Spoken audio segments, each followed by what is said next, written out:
saat pertunjukan secara konvensional kemudian di live-kan itu menjadi pertunjukan digital, kan seperti itu, Bang? Ya, ada COVID nanti kita akan berada dalam situasi itu. Mungkin kita akan gagap justru dengan situasi yang lama. Ketika Anda pentas ditonton oleh 100 atau 200 orang langsung, atau Anda pentas yang nonton cuma 3 orang kameramen, tapi seluruh dunia melihat Anda setelah itu gitu. Anda pilih yang mana? Cik, 2, 3, dah mulai no! Sana baso balik jo yon tabuser yon tagi buruk sarinya di pot bungo. Hari ko ambo mau undang apa ko? Dr. Yusril SS MSN, betul? Ya, betul John, betul John. Betul Yong. Betul. Beliau ko dosen akademisi pengajar di ISI Padang Panjang, jurusan teater, jurusan teater, dan beliau juga kepala ajang gelar. UPT Ajang Gelar. UPT Ajang Gelar. Itu susah Bang. Itu apa tuh Bang di ISI Padang Panjang? UPT Ajang Gelar itu salah satu unit pelaksana teknis untuk seluruh bentuk pegelaran. Pelayanan pegelaran, baik itu dari pegelaran yang dilakukan di dalam kampus maupun event-event penyelenggaraan yang dilakukan di luar kampus. Jadi seluruh yang berhubungan dengan pertunjukan, program, kegiatan itu ada satu unit yang mengelola, yaitu mengelolanya. UPT Ajang Gelar itu, termasuk gedung pertunjukan. Oh, gedung pertunjukan pun dikelola oleh UPT Ajang Kalau Gelar. Orang luar new pentas pun diurus ya, UPT. diurus di UPT Ajang Gelar, dan orang isi mau pentas di situ, mau pentas keluar pun diurus oleh UPT Ajang Gelar. Nah, Abang dikenal di samping seorang dosen di ISI Padang Panjang juga kenal seorang seniman teater. Tapi ada yang batanyolo kambo. Oh iya, tapi sebelumnya sana Ambo lebih akrab main bawa beliau Bang Katil. Nama abang semana Bang Yusril, tapi sabana Katil kok acar tuh kok Bang. Iya, banyak mungkin pasti orang tahu. Orang taunya Bang Ima tuh udah Yusril Katil orang. Ya. Pasti ada Katilnya. Itu semana apa Bang? Banyak Yusril pun orang nggak tahu sebenarnya. Ayo, Katil yang tahunya. Namanya di Minang, kawan-kawan sama gadang pasti ada main bawa berdasarkan gala yang DG kawan. Iya. Tapi bukan gala dalam pengertian adat. Tapi gala yang dipanggil kawan. Misalnya di Bukit Tinggi. Kalau John di Bukit Tinggi dibawa orang Pajo kok. Enggak si John Pajo. Pajo gitu kan. Kalau si Il dipanggilnya tuh Katil gitu. Kalau si Al Caal, Katal. Itu panggilan yang DG kawan-kawan ketika sekolah dulu di SMP, SMA. Laki sampai kini. Tapi di nama panggung tetap ya Yusril Katil. Kanulah lebih dikenal Katil di orang, akhirnya Amo tidak pernah menuliskan Yusril Katil itu di nama panggung. Tapi orang saja yang menulis di poster-poster di baliho apa tetap Yusril saja, enggak ada. Tapi orang tetap juga kalau mau wawancara ada menulis Yusril Katil gitu. Ya jadi serahkan salah ke apalah arti sebuah nama. Tapi yang jale Bang ketika orang bertanya kenal Pak Yusril, orang enggak tahu dong. Tapi kenal tahu. Pak Yusril Katil, orang tahu Bang. Iya. Menjadi identitas dulu sana. Nah, Bang Katil kan dikenal sebagai seniman teater, sutradara. Tapi ada yang bertanya, Kambo, sebetulnya karya-karya Bang Katil kok karya-karya teater atau enggak? Gitu.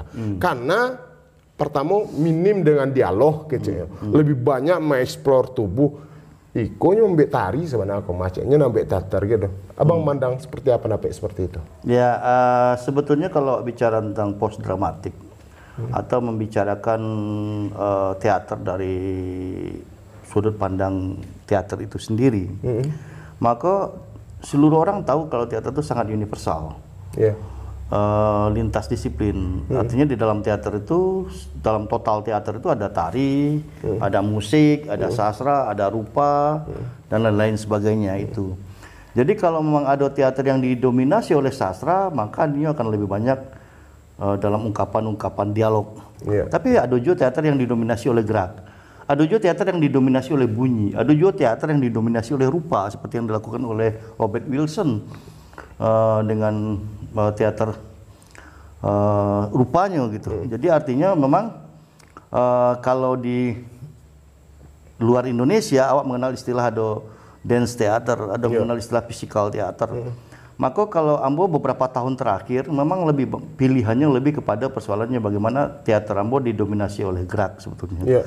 Dan Ambo tidak berani lo menyebutnya sebagai tari karena Ambo bukan orang tari, Ambo ndak menguasai teknik tentang tari.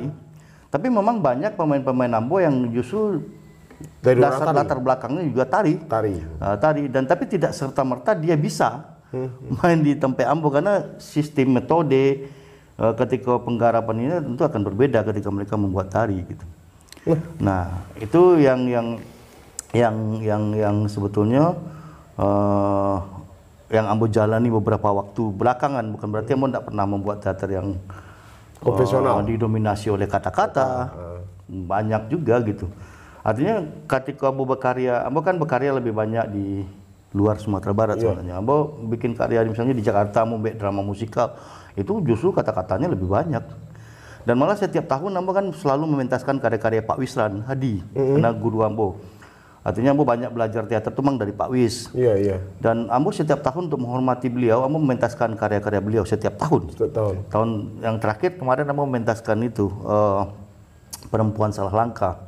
Sebelumnya Nyonya-Nyonya, ada Orang-Orang Bawah Tanah. Banyak karya-karya Pak Wis yang Ambo pentaskan. Pokoknya setiap tahun tidak ada atau tidak adanya perayaan tentang Pak Wis, yang Ambo tetap membuat pertunjukan tentang Pak Wis. Itu mungkin mau pentaskan di kampus atau mau pentaskan di luar kampus gitu. Itu garapannya tetap konvensional. Karena kekuatannya pada kata. Tapi tentu dalam pengertiannya dari perspektif ya, dari point of view pandangan-pandangan estetik Ambo ya, melihat karya-karya itu gitu. Bang, kenapa Bang memilih yang seperti itu? Artinya lebih didominasi oleh gerak. Kalau Abang mengecek itu semacam aliran atau apa dalam dunia teater? Sebetulnya Bante Iko sebetulnya tidak Ambo, artinya di seluruh Indonesia malah perkembangan kok lebih banyak dilakukan pasca Orde Baru sebenarnya. Orde Baru. Jadi di zaman Orde Baru itu kan memang ada gerakan teater menolak kata. Karena kata-kata sudah didominasi untuk kepentingan politik sebetulnya gitu. Jadi kata-kata mulai sudah tidak dipercaya. Maka orang dari cerita berubah ke peristiwa, dari diskusi berubah menjadi aksi.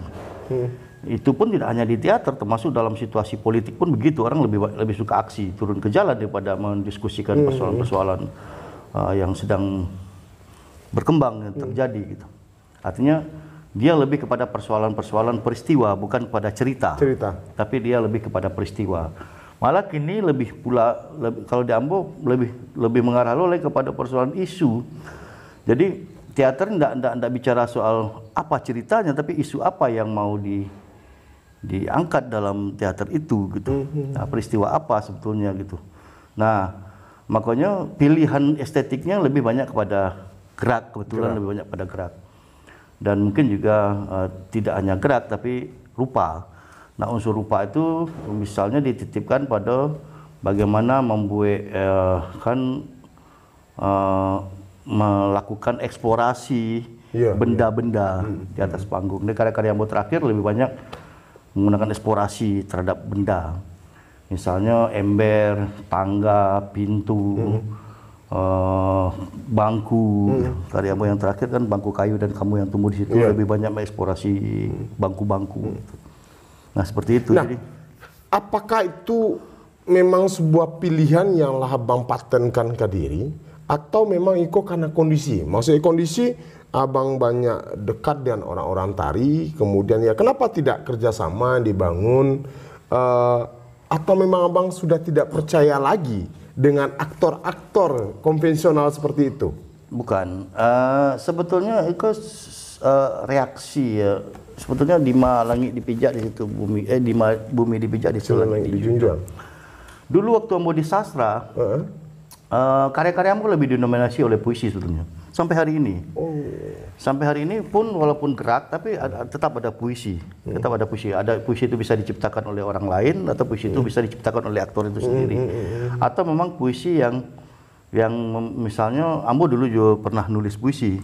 Beberapa waktu Ambo di sastra ya. Nah, waktu Ambo di Kayu Tanam itu beda lagi karena yang main itu anak SMA lebih banyak ke peristiwa-peristiwa, bukan gerak tari tapi lebih kepada gerakan-gerakan yang lebih teatrikal karena di situ tidak ada penari. Nah, kini Ambo di lingkungan isi Padang Panjang dan kebetulan Ambo banyak bergaul dengan kawan-kawan tari dan Ambo banyak membuat skenografi tari atau menjadi dramaturg tari bagi kawan-kawan, sehingga pengalaman bergaul dengan teman-teman itu ya sedikit banyak kan mempengaruhi kita juga, lingkungan juga mempengaruhi kita. Maka beberapa tahun terakhir sejak Ambo di Panjang-Panjang, banyak karya-karya Ambo memang dinominasi oleh Gerak, dan itu dilakukan oleh para penari. Dan abang masih menyebut itu sebagai teater? Teater. Walaupun mungkin orang masih di luar sedang ngecan, itu bukan teater gitu. Iya, kenapa? Karena Ambo ndak lo berani ngecan itu tari, karena Ambo memang ndak punya kesadaran untuk membuat tari, Ambo punya kesadaran memang bikin teater waktu itu. Dan banyak sih, tidak hanya Gerak ya, ada juga teater yang memang didominasi oleh rupa, oleh bunyi, oleh sastra. Menurut Ambo itu pilihan estetik.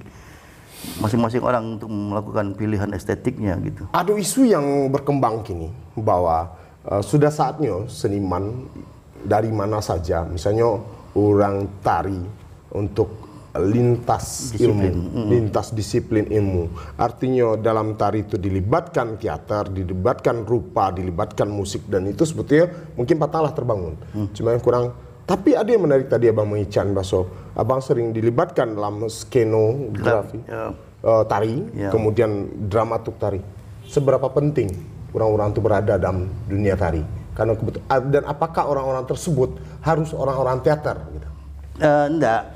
Bisa juga dari orang sastra, bisa juga dari orang rupa. Artinya kan lintas disiplin itu kan bukan harus teater dengan tari saja, tidak musik dengan teater saja, tapi juga dengan rupa, dengan sastra, dengan semua disiplin, termasuk sekarang dengan media. Misalnya ketika kita melihat munculnya media baru dengan karya-karya virtual yang sekarang ya, kalau si koreografernya atau seorang sutradara tidak memahami teknologi yang baru itu, tentu dia akan menjadi menjadi gagap di situ. Tapi kalau seandainya Nyojo paham soal itu, paham bukan menguasai ya, tapi paham, mengerti, mungkin akan terjadi kerjasama yang baik. Dan orang film gitu kan? Jadi sehingga karya-karya yang dihasilkan pun kesannya tidak menjadi tergesa-gesa, tidak instan, tapi memang itu dibuat dalam bentuk yang memang terkonsep. Kemudian proses dengan jelas gitu, dengan baik gitu. Nah, ada istilah dramaturg dalam tari atau skenografi dalam tari. Itu muncul kan di kalangan akademik, Bang. Itu sempat Ambo tanyakan dalam diskusi berapa yang lalu. Abang melihat seberapa penting posisi skenografi dan yang namanya dramaturg tadi dalam dunia seni tari? Karena mengambil tanyaan ke Abang, karena Abang kan pernah menjadi dramaturg dan skenografi. Sebetulnya kan Teko, artinya kalau mau mencarinya bukan akademik dan non akademik ya, bukan otodidak, tapi memang sebetulnya akademik kan sebuah ruang belajar yang formal. Bukan berarti orang-orang yang otodidak mereka tidak belajar.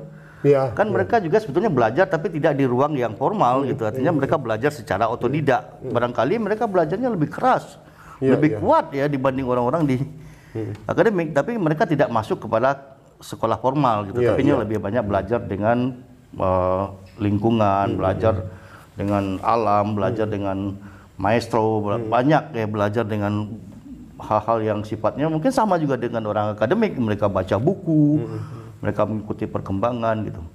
Jadi sebetulnya istilah itu tidak hanya di akademik, di luar akademik pun dipakai.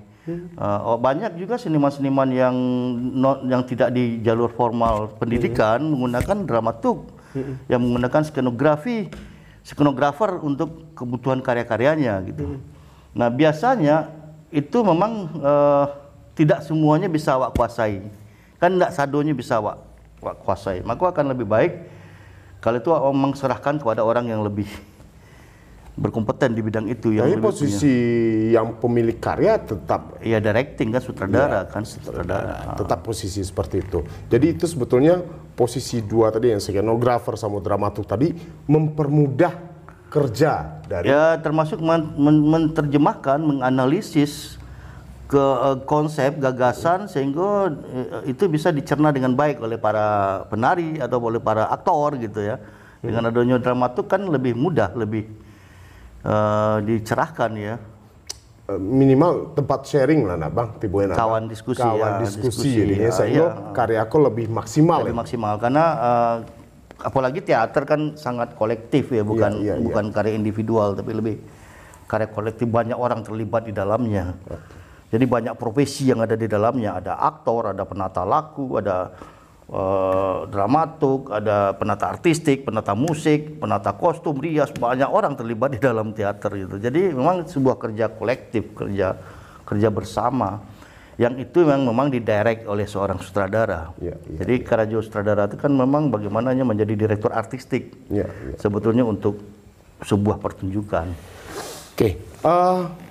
Dunsana, Bang Katul baru-baru kau menampilkan Bangku Kayu. Bangku Kayu. Itu terakhir Bang tampilkan di mana, Bang? Bangku Kayu itu karya yang lah 3 tahun. Itu Ambo pentaskan di Jambi, Ambo pentaskan di Festival Teater Tubuh di Bandung, Ambo tampilkan di Samarinda, dan terakhir Ambo mainkan di Negeri Sembilan, Malaysia.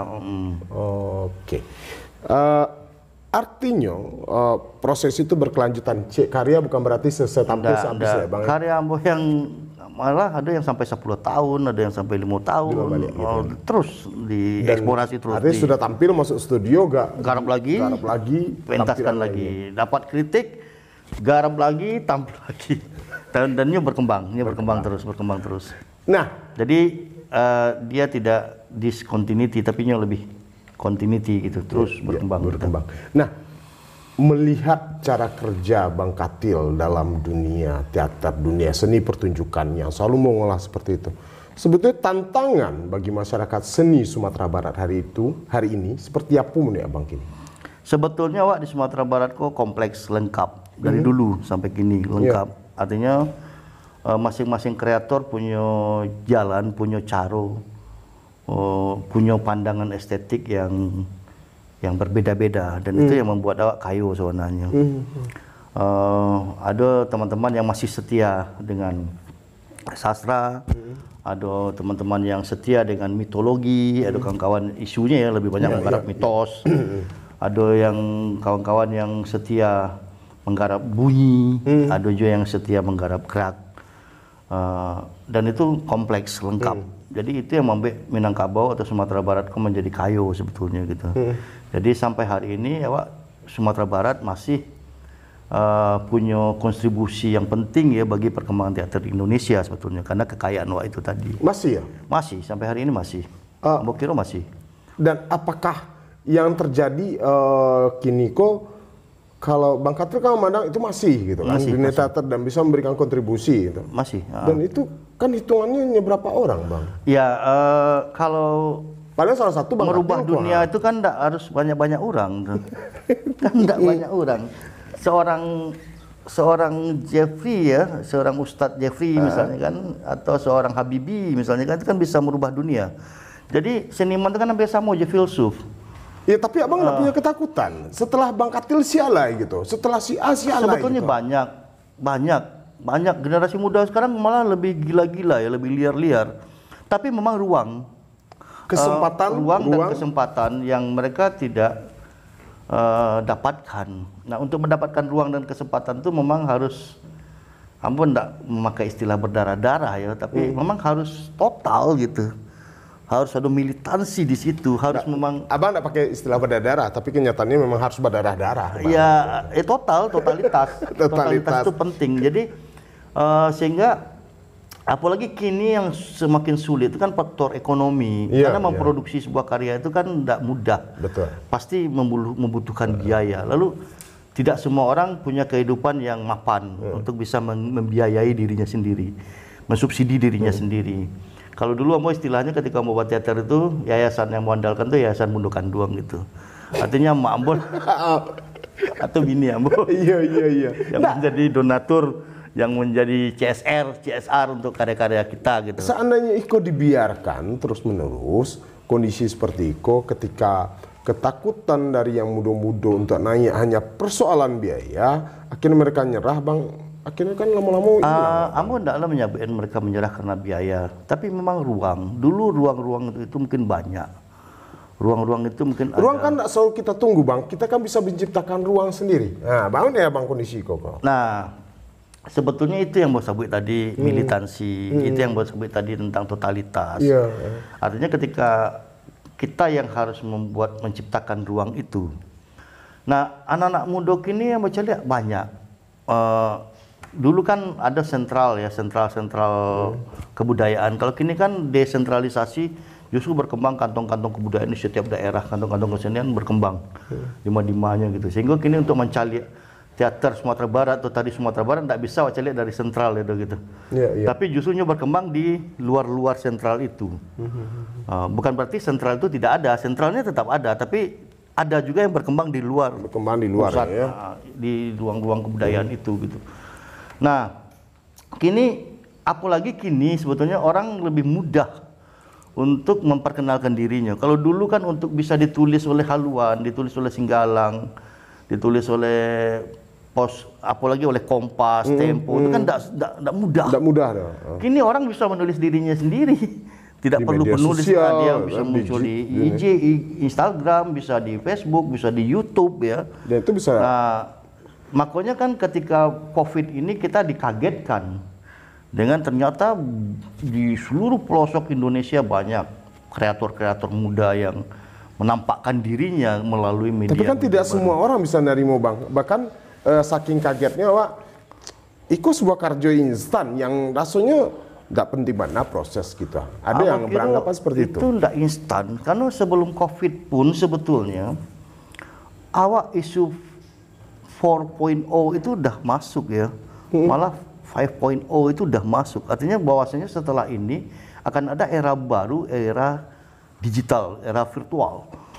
COVID kan mempercepat itu sebetulnya gitu. Mempercepat itu, gitu ya? Sebetulnya bagi awak anda asing, awak seniman-seniman seni pertunjukan selama pun mendokumentasikan karya-karya awak dan tetap mempublikasikannya di YouTube kan sebelum COVID pun. Tapi dalam bentuk dokumentasi. Dalam bentuk dokumentasi gitu. Nah, kini mungkin nyo tidak menjadi dokumentasi ansi, tapi nyo bisa menjadi sesuatu yang memang pertunjukan yang, tapi itu tetap beda. Bagaimanapun tetap beda dengan pertunjukan yang langsung ya. Offline dan online itu pasti beda. Tapi ada media baru yang tidak bisa awak tolak.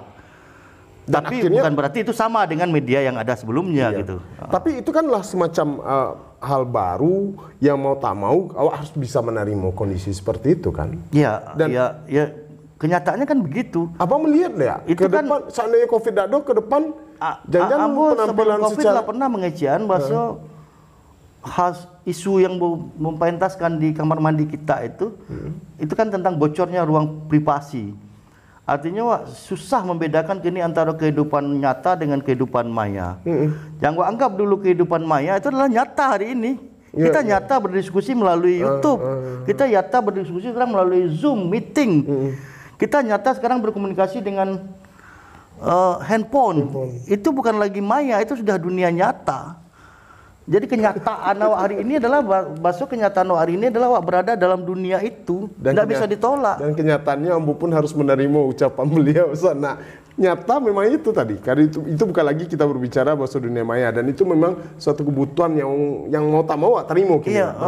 Nah, kalau seandainya ikulah, abang punya prediksi enggak? Bukan meramal sih menurut Ambo. Karena kedepannya apakah pertunjukan secara digital akan menggerus pertunjukan konvensional? Menggerus mungkin tidak, tapi ada sebuah media baru dan itu digemari. Akhirnya menjadi alternatif atau menjadi sebuah pilihan lain selain dunia.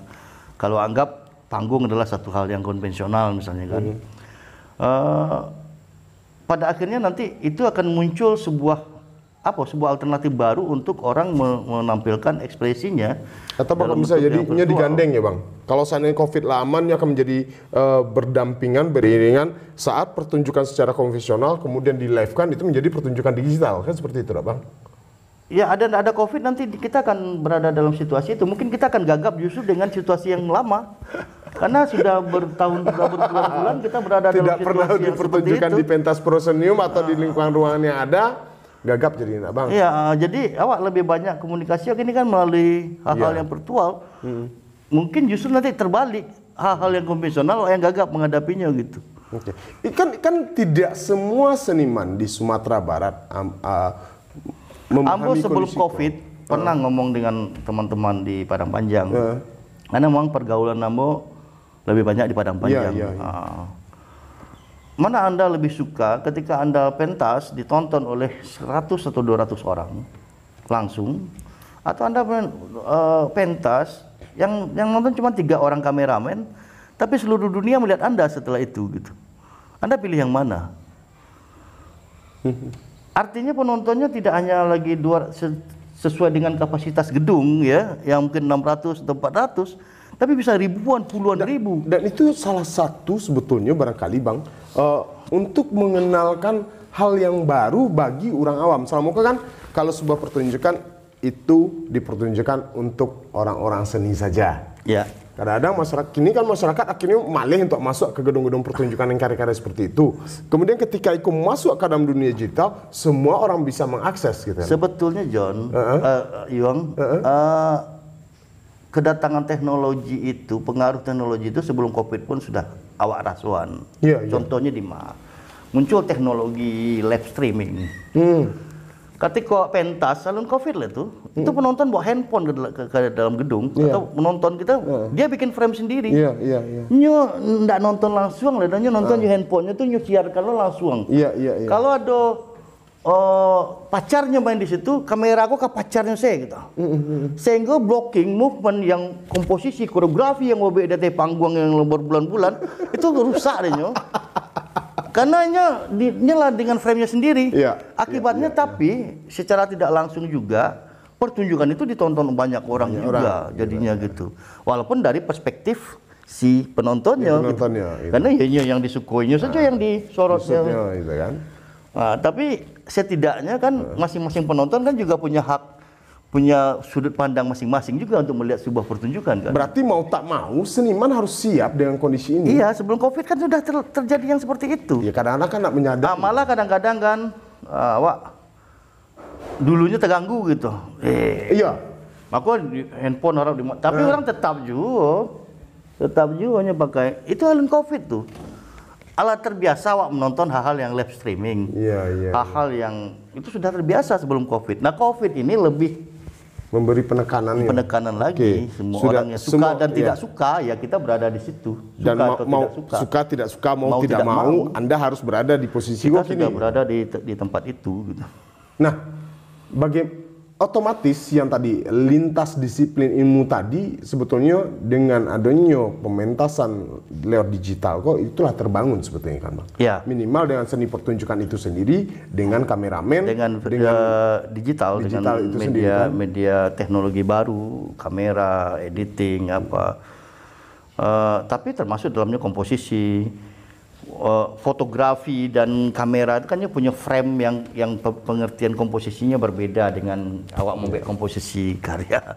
Nah, Abang memandang seniman-seniman terutama di Sumatera Barat, beko berbicara Indonesia, itulah siap enggak dengan kondisi kok ini? Atau mereka masih gagap? Kaget Ambo John. Ambo kaget, Ambo merasa tertinggal malah dari kawan-kawan tuh. Kenapa? Pertama ketika mau mencari yang dibuat oleh John dan kawan-kawan dengan corona itu ya. Oh iya.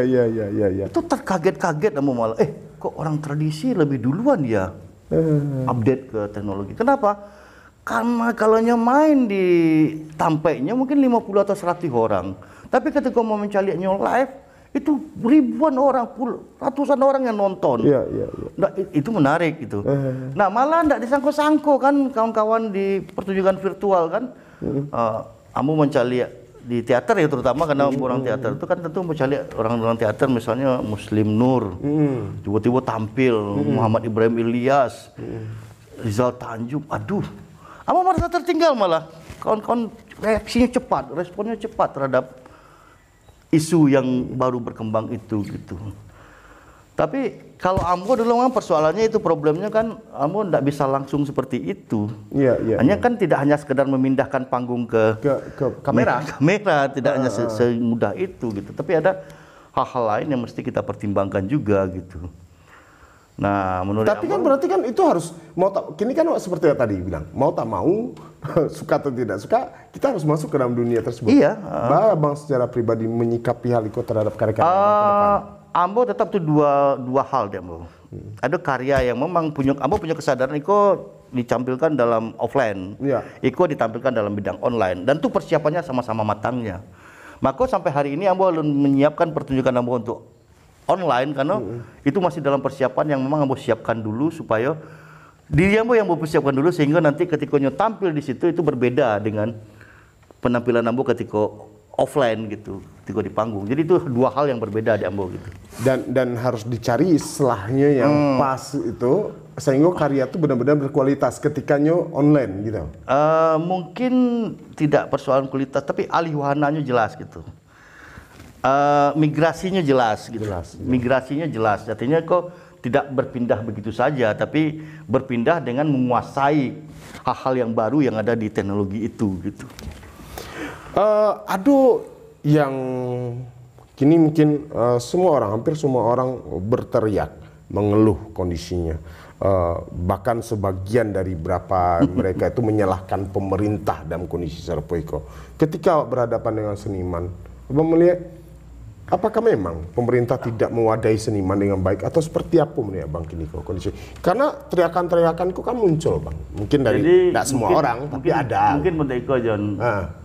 Sama lah ya COVID kok kan disalah orang mengeluh gitu. Iya.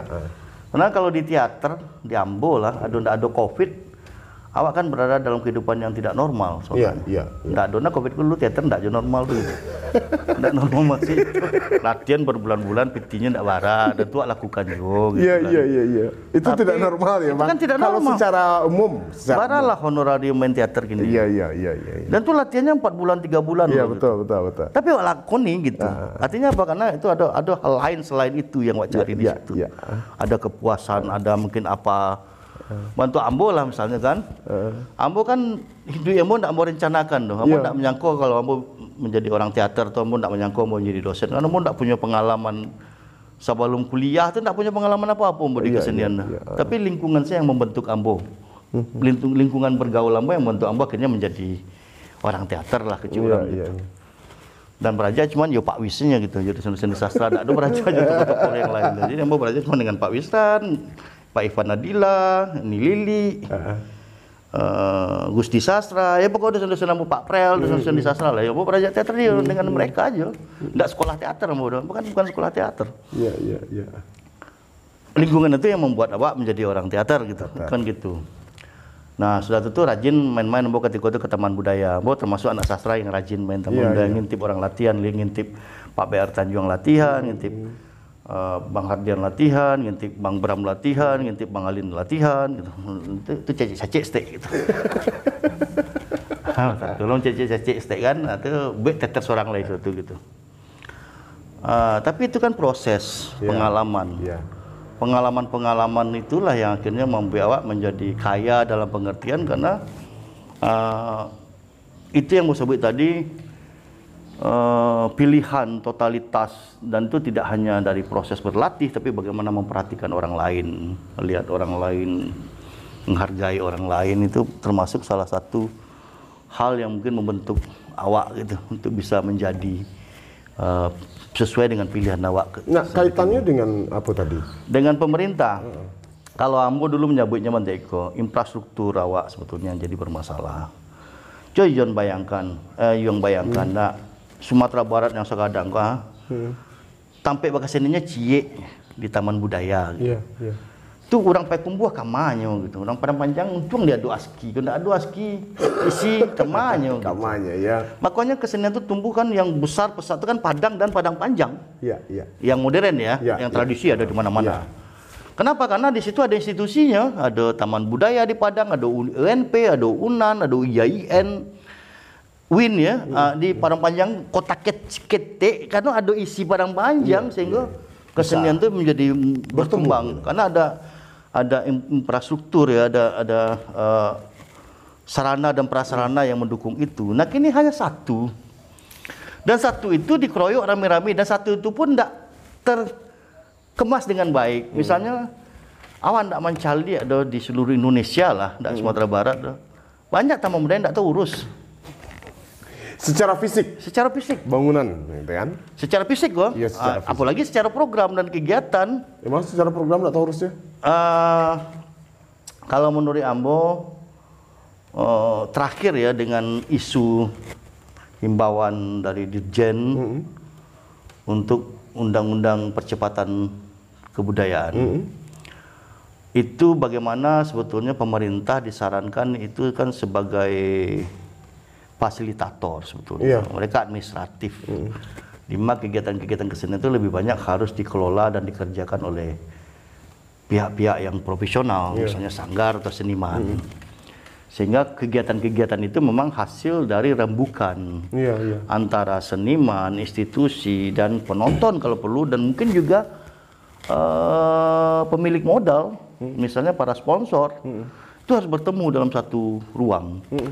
Misalnya Semen Padang lah, awak industri terbesar gini. Semen Padang butuh kesenian yang seperti apa sih? Sebetulnya gitu. Yang bentuk-bentuk A yang perlu dinyo. Kalau di olahraga kan jale lembu bentuk bola kaki. Jale itu. Kalau marching band jelas misalnya. Nah, kalau tari, musik, teater yang seperti apa? Maunya. Nah, lalu stakeholder lah. Stakeholder kan kita harus tahu maunya mereka itu seperti apa sebetulnya. Keinginannya seperti apa. Nah, barangkali fasilitatornya itu kan memang pemerintah. Yang mencoba mengakomodir, mengumpulkan pikiran-pikiran itu, sehingga nantinya akan buat program-program yang memang bisa dinikmati oleh banyak orang. Mungkin tidak hanya kesenian yang dalam pengertian yang kontemporer saja, tapi ada industri populer segala macam. Kalau di industri populer kan di Minangkabau cukup sukses. Contoh lagu Minang. Betul. Dulu sebelum teknologi digital, bara CD, bara lagu yang diproduksi di Sumatera Barat ratusan per bulannya gitu. Kita sukses sebetulnya dalam dunia itu gitu. Nah, sekarang kenapa tidak belajar dari hal yang seperti itu gitu.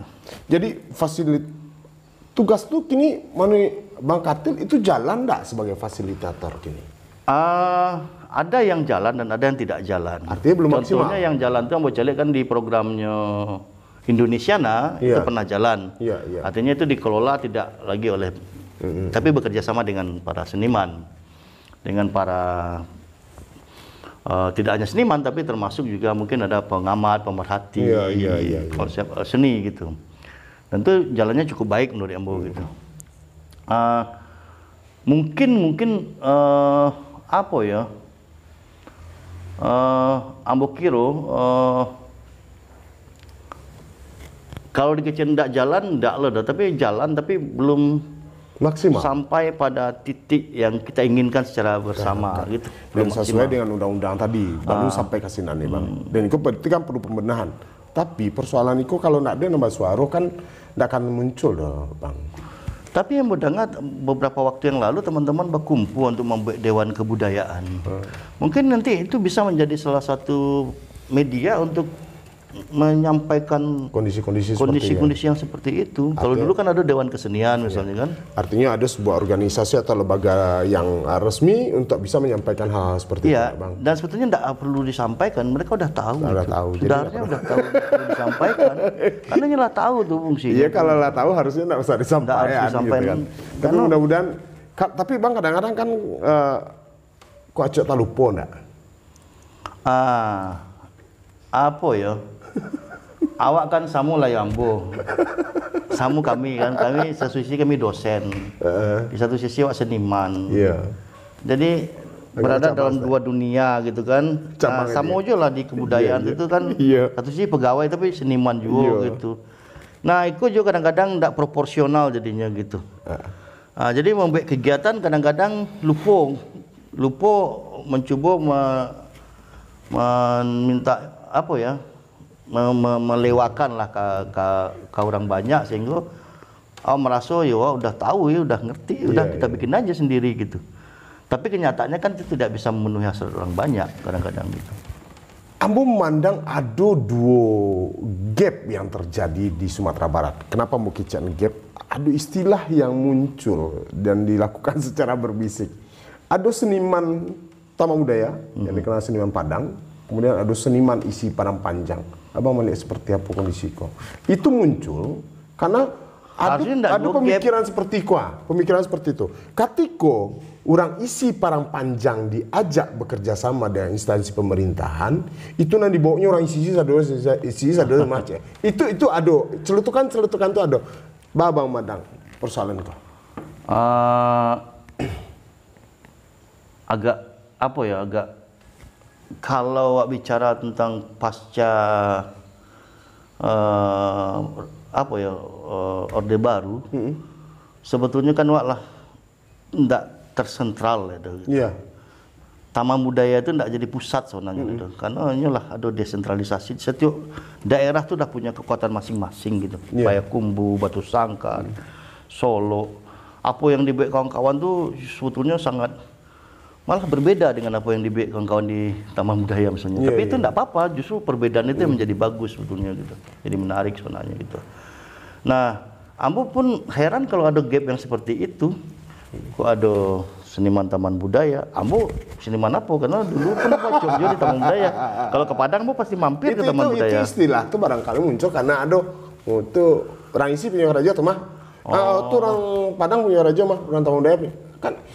Kalau secara tidak langsung itu gap telah dibangun gitu. Itu hanya dalam pengertian geografis, enggak ada wilayah gitu. Tapi kan narasi itu dibangun, narasi itu terbangun dengan sendirinya karena Ambo merasa itu menjadi sebuah gap, kotak-kotak yang muncul.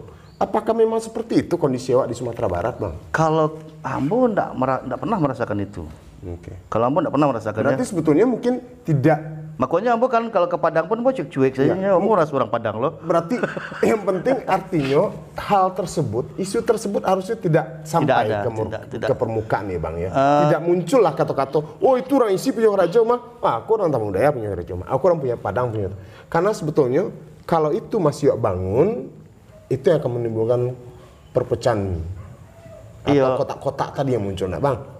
Sebenarnya kan tidak saatnya gini bicara dalam kotak-kotak itu lah gitu. Karena kan seni sudah lintas batas. Itu kan malah ideal. Tidak perlu Sumatera Barat. Kan mungkin awak harus bicara universal. Awak warga negara dunia. Tapi kan itu ideal. Karena zaman Khairil dulu dengan manifest budayanya lah mengatakan kami adalah warga negara dunia sebetulnya gitu. Artinya Padang Panjang itu kan lokasi tempat awak berproses, tapi bukan berarti awak berbeda. Tapi bukan seperti pemikiran itu. Seorang Yusril Katil yang seperti Iko tadi, menurut Abang dipahami semua seniman apa enggak? Sama enggak punya pemikiran dengan Abang beliau-beliau yang lain seniman? Kalau Ambo berpikir, Ambo berpikir ya mungkin orang berpikir sama seperti itu, tapi Ambo pun menghalalkan juga ya kalau orang berpikir lain gitu. Karena ya masing-masing kita kan punya cara yang berbeda dalam memandang sesuatu. Intinya kan? mungkin tapi Ambo tidak pernah berpikir soal seperti itu. Berarti kan intinya kita harus membangun pemikiran-pemikiran positif dalam diri, sehingga hal negatif pun akan hilang. Dan itu pun sebenarnya kalau di kota-kota itu gunanya untuk gitu. Ada tidak pengaruhnya ke karya kreatifnya gitu? Ada tidak pengaruhnya ke capaian estetikanya gitu? Kan tidak ada gitu. Kadang-kadang mungkin barangkali yang terjadi itu mungkin tidak ingin mengkotak-kotakkan diri, tapi sebutan-sebutan tadi yang terkesan akhirnya muncul pengkotak-kotakan seperti itu. Iya, itu kan memisahkan, membek dinding dan membek jurang. Awak sendiri yang membek dinding. Tapi mungkin itu tidak bisa lepas dari resiko. Abang seorang akademisi yang ngajar di isi Perang Panjang, juga seniman gitu kan. Akhirnya muncul itu Karajonyo, bukan Karajonyo seorang kreator di hitam putih yang Abang punya, tapi adalah kreatornya isi Perang Panjang gitu. Dan tentu Abang mau tak mau harus siap dengan risiko itu kan. Ya sebetulnya untuk sebuah kritik kan kita bisa terima. Kalau seandainya itu memang sebuah kritik dalam pengertian memang dilihat secara objektif. Iya. Bukan oleh karena ketidaksukaan subjektivitas yang ada sih kritik yang subjektif juga, tapi tidak begitu menonjol gitu. Nah, jadi objektivitasnya sejauh itu adalah sesuatu yang objektif, ya kita pasti harus terima karena tidak dulu kesenian yang tidak gadang oleh kritik dong gitu. Ya memang kehidupan awak harus, contohnya memang makanya dulu di teater itu kan ada Pak Wisran Hadi, ada Pak Mursal Esten, ada Umar Yunus. Itu dua dunia yang berbeda tapi saling, mereka ini bertengkar aja ya. Tapi justru pertengkarannya kok yang membuat mereka menjadi masing-masing, menjadi diri masing-masing gitu. Wisran dengan Wisrannya, Umar Yunus menjadi Umar Yunusnya, Mursal Esten menjadi Mursal Estennya. Dari pertengkaran itu, maksudnya adalah mereka bisa meletakkan posisi mereka pada tempatnya gitu. Iya. Oke. Terakhir ada yang Abang sampaikan? Ambo yang Ambo sampaikan ya itu sih ya, Ambo sangat support ya dengan kegiatan pot bungu kok. Karena menurut ambo memang harus diberitakan. Ya. Banyak hal yang harus dikabarkan, banyak hal yang harus diberitakan. Nah, kalau sekarang untuk mengabarkan dan memberitakan itu medianya salah satunya alternatifnya adalah ruang digital dan ruang virtual seperti ini, kenapa tidak? Ya. Sehingga banyak orang dapat pengetahuan dari situ. Jadi bentuk tadilah orang tak tahu jambu tuh. Kini orang jadi tahu jambu. Oh, bantu itu si katil berkesenian. Oh, bantu itu pilihan estetikanya.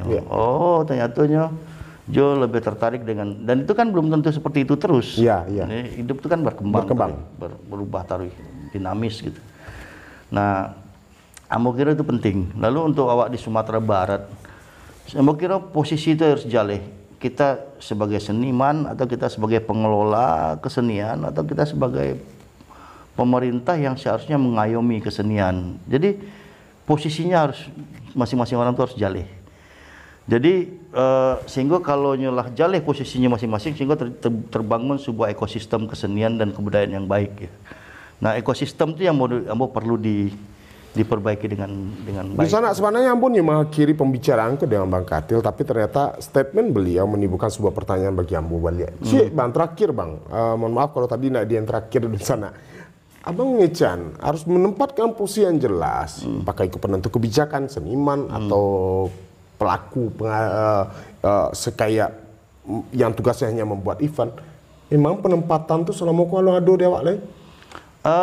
Penempatannya lah ada, tapi awak nak menempatkan diri sesuai dengan yang ditempatkan itu. Berarti itu persoalan dari oknum atau pribadi, dari personal? Mungkin itu kesadaran personal berarti lah kan? Ya karena memang ambo ndak bicara soal oknum ya, tapi kesadaran pribadi ya Wak mungkin ya.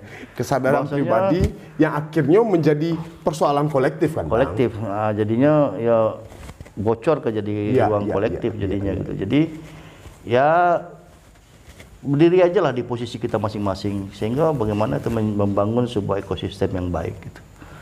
Kamu kira waktu itu cukup Bang? Cukup ya.